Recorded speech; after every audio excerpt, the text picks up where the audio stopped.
It's June 2026, and something happened in southwestern Iran this morning that most coverage is getting wrong. Not because the facts are hidden, the facts are public, confirmed, and on the record, but because the strategic logic behind what Israel actually did is more consequential than the explosions themselves. Let me walk you through it clearly, and you can decide what it means. This analysis is based on open-source reporting, confirmed military statements, and publicly available intelligence assessments. Drop your country in the comments right now. I want to know where you're watching from today, because this story touches everyone's that depends on stable energy coming out of the Middle East. Just before dawn local time in Iran, multiple munitions struck the Qum petrochemical company in Mashhad, a port city in southwestern Iran sitting at the top of the Persian Gulf. Mashhad is not a random industrial town. It is one of the most strategically concentrated chemical production zones on the planet. The complex that was hit is not just a factory, it is feedstock infrastructure for Iran's ballistic missile program. That distinction matters enormously, and we are going to spend real time on why. Within hours, the Israeli Air Force confirmed the strike. They did not claim it tentatively, they confirmed it directly. The targets, they said, included the Mashhad complex and multiple sites across Iran's Khuzestan province,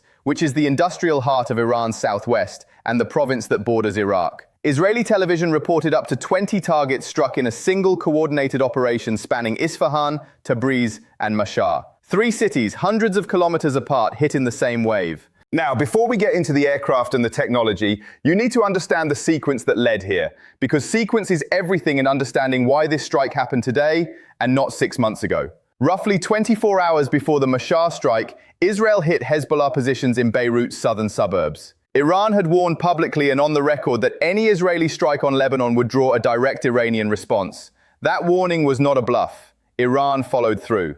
The IRGC launched what reports now estimate at approximately 30 ballistic missiles at Israel, claiming strikes on Ramat David Air Base near Nazareth and targeting corridors toward Tel Aviv. Here is what actually happened to those missiles. Most were intercepted.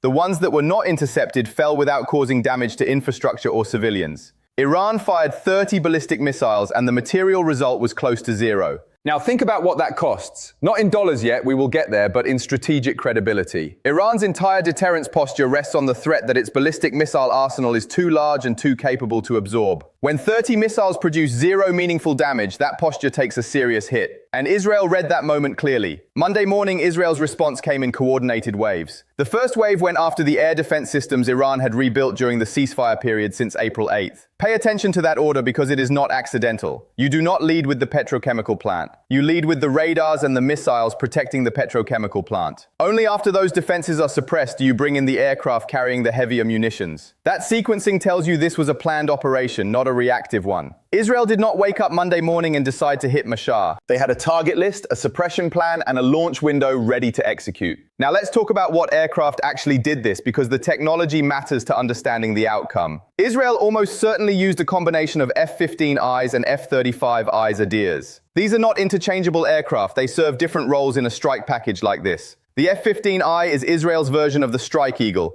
a 2-seat dual-role aircraft with a pilot in the front and a weapons systems officer in the back running the targeting. It carries a heavy payload. We're talking a serious number of standoff weapons per aircraft, meaning weapons that can be released from a significant distance before the jet ever enters the most dangerous airspace. The F-15I uses a sniper targeting pod to find aim points, or it uses pre-planned coordinates when the target is a fixed facility like a petrochemical complex that has been on the intelligence watch list for years. Against a known fixed target, the weapons systems officer programs those coordinates before the aircraft ever leaves the ground. But the F-15I cannot walk into heavily defended Iranian airspace alone. Iran has rebuilt and in some cases upgraded its air defense network during the ceasefire. That includes advanced Chinese origin systems with electro-optical targeting that can engage 4th-generation aircraft. The F-15I is a 4th-generation aircraft. It is detectable. That is where the F-35I Adir comes in. The F-35 flies ahead of the strike package. Its sensor suite, passive, meaning it is listening and watching without emitting radar signatures of its own, maps the locations of active Iranian air defense radars. And here's the dynamic that makes this work. The moment an Iranian radar turns on to find the incoming aircraft, it broadcasts its own position. The F-35 reads that signal, passes the coordinates to the F-15Is following behind, and those F-15Is prosecute the radar site with anti-radiation munitions. You turn on your radar to protect yourself, and in doing so, you give away exactly where you are. The system that was supposed to defend the factory becomes the first thing destroyed. This is why viewers are already asking, and it is a fair question, why wasn't this factory hit on day one? The honest answer is suppressing Iranian air defenses to the point where an F-15I can safely deliver a heavy standoff weapons package against a hardened interior target takes time and prior strikes. Day 1, you hit the most exposed air defense nodes. Day 30, you hit the next layer. By day 100, you have degraded the defensive envelope enough to go after the industrial infrastructure. The Mashhad strike is not a day 1 strike, it is a day 100 strike. That is what it was designed to be. Now here's the piece of this story that changes the strategic picture going forward. And it is the reason this strike matters more than the number of launches destroyed. Iran's ballistic missile program does not run on launchers alone. A launcher without a missile is a truck. What makes Iran's missile arsenal dangerous is the missile itself. And missiles require propellant chemistry, explosive feedstock, and chemical precursors that are processed through exactly the kind of dual-use petrochemical infrastructure that just got struck in Mashhad.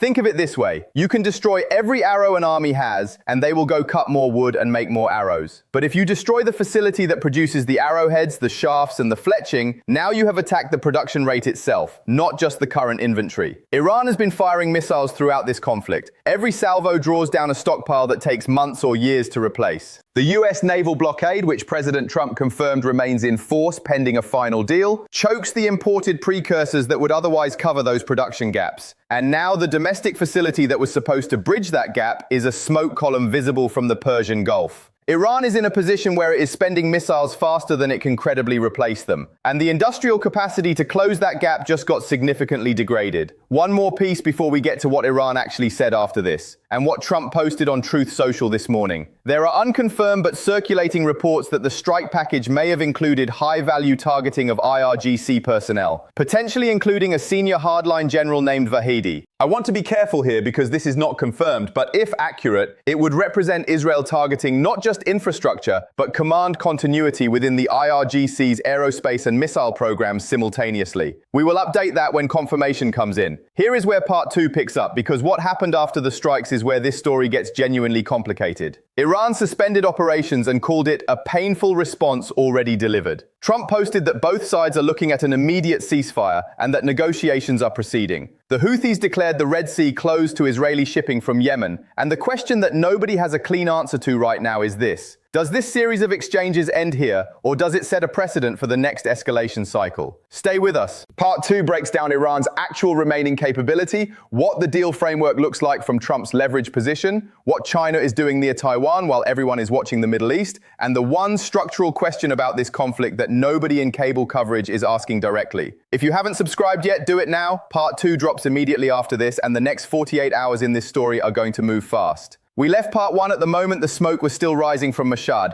and both sides were issuing statements that pointed in completely opposite directions. Iran said its painful response had already been delivered and warned of crushing measures if Israel continued. Trump said both sides are looking at an immediate ceasefire and that negotiations are proceeding. Those two statements cannot both be fully true at the same time, and that tension is where this part begins. Before we get there, a lot of you watching are asking the same thing in the comments, and I see it, and it is worth addressing directly. Is Iran's ceasefire posture a genuine move toward a deal, or is it buying time to reconstitute? The answer, based on the pattern of the last 100 days, is probably both. Every suspension of operations Iran has announced has come after a degrading exchange where Iran's material losses exceeded its claimed gains. That is not unique to Iran. That is how most states behave when they are taking the worst end of an exchange. But the historical record of Iranian nuclear and missile negotiations suggests that pauses are used for reconstitution as much as for diplomacy. You are right to be skeptical. Skepticism here is the analytically correct posture. So what does Iran actually have left? Let's start with what we know from open source imagery and confirmed reports. Iran's ballistic missile stockpile has been estimated across this conflict at somewhere between a fifth and a quarter of its pre-conflict inventory still intact and deployable. That is not nothing. A fifth of a large stockpile is still a significant number of missiles, but the operational picture is more constrained than the raw number suggests. Iran has been moving its remaining missiles into hardened underground facilities, bunkers built directly into mountain rock hundreds of feet below the surface, accessible through tunnels that can be sealed and reopened. Israeli and American ISR, that is intelligence, surveillance, and reconnaissance, has been tracking these movements through satellite imagery and other collection methods. The challenge is that Iran has also been running deliberate deception operations, decoy sites that appear to house ballistic missiles but do not, designed to absorb strike capacity and force Israel to expend munitions on empty positions. Getting through to the actual stored missiles inside hardened mountain facilities requires munitions like the GBU-57 Massive Ordnance Penetrator, a weapon specifically designed to punch through hundreds of feet of reinforced rock before detonating. That weapon exists and is in the American inventory. It is not currently confirmed as part of Israeli strike packages, but its existence and Iran's awareness of it is part of the deterrence calculus on both sides. Here is the structural crack that the Mashhad strike exposed, and that the comment section is already circling around. Someone watching part 1 asked why Iran's energy infrastructure wasn't targeted from day one. The answer connects directly to the question of what Iran actually wants from these negotiations. The regime's core interests, stripped of rhetoric, are these: lift the US naval blockade, stabilize its currency and oil revenues, and preserve enough of its missile and proxy network to retain regional deterrence leverage. It does not want to fight a war it cannot win. It wants a deal it can survive politically at home. Trump's leverage, which he made explicit in his Truth Social post this morning, is the blockade. The blockade is not just a military instrument, it is an economic stranglehold. Iran's oil exports, its primary source of hard currency, run through maritime routes that the blockade either directly interdicts or makes prohibitively risky for buyers. Every week the blockade holds, Iran's foreign currency reserves shrink and the domestic economic pressure on the regime increases. Trump's statement that the blockade stays in place until a final deal is reached is not a rhetorical flourish. It is the single most powerful piece of leverage the United States has in this negotiation, and he knows it and is using it openly and directly. The impossible dilemma Iran faces right now is this: fire more missiles to demonstrate strength during negotiations, and you accelerate the depletion of an inventory that you now have degraded capacity to replenish.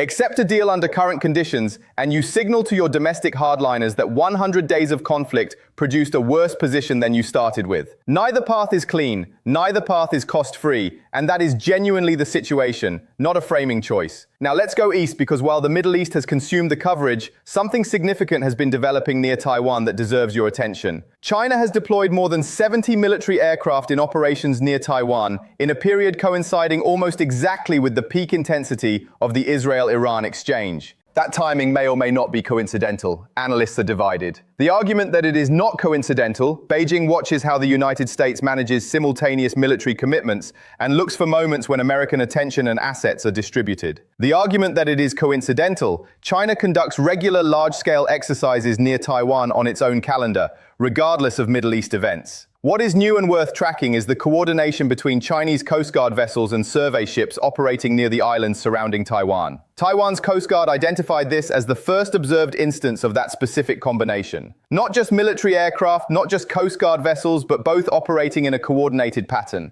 Taiwan scrambled more than 5 Coast Guard vessels in response. The significance is not the individual incident, the significance is the coordination pattern. Survey ships gather hydrographic and bathymetric data. Depth profiles, current mapping, bottom composition. That is the data you need if you are planning amphibious operations. It is also data with entirely legitimate civilian uses. The ambiguity is intentional. This is what gray zone operations look like. Activity that is individually explainable, but cumulatively constitutes rehearsal and preparation. I will do a full video on the Taiwan picture because it deserves that full treatment, but I did not want to leave it out of this one. Let me bring this back to the strategic picture and the question I said nobody in cable coverage is asking directly. Here is that question. What does a successful deal actually look like? And is the outcome that preserves regional stability the same outcome that preserves American interests?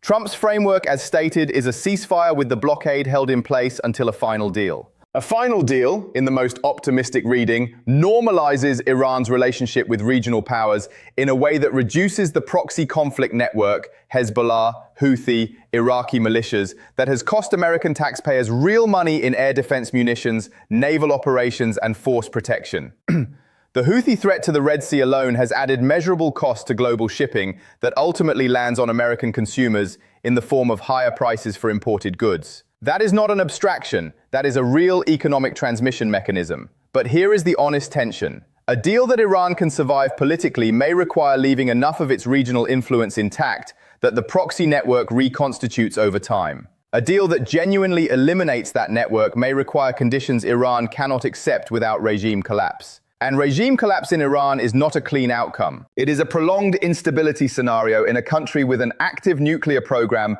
and significant conventional military capacity. There is no clean answer here. The comments are going to tell me there is. Some of you will say finish the job. Some of you will say take the deal and get out. And both of those positions reflect real values held by real people watching this with genuine concern. But the strategic reality is that neither path leads somewhere clean and safe and resolved. That is not pessimism. That is an honest accounting of the situation on day 100. What I can tell you with confidence is this. What happened in Mashhad today is not a one-off strike. It is a doctrine shift. For the first 100 days of this conflict, the targeting logic was about suppressing launchers and radars, degrading Iran's ability to fire. Today's strike on the petrochemical infrastructure is about degrading Iran's ability to replace what it fires. That is a different and more consequential kind of targeting. If it continues, and the structural logic suggests it will unless a deal is reached, Iran's missile ceiling will drop over months in a way that is very difficult to reverse quickly, even with unlimited financing. Because the chemistry and engineering expertise embedded in facilities like Mashhad takes years to rebuild, even under ideal conditions. Whether that pressure produces a genuine deal or a prolonged grinding standoff is the question that determines what this region looks like in 5 years. Go ahead and drop your thoughts in the comments. I genuinely read them and they shape what I cover next. Where are you watching from? What do you think Iran actually does in the next 72 hours? Does Trump get a deal before the end of the month? Or does this exchange cycle repeat? If this kind of analysis is useful to you, subscribe. There is a lot more of this story still to tell, and the next development could come any hour now. This is Legacy of Finance. Stay sharp out there.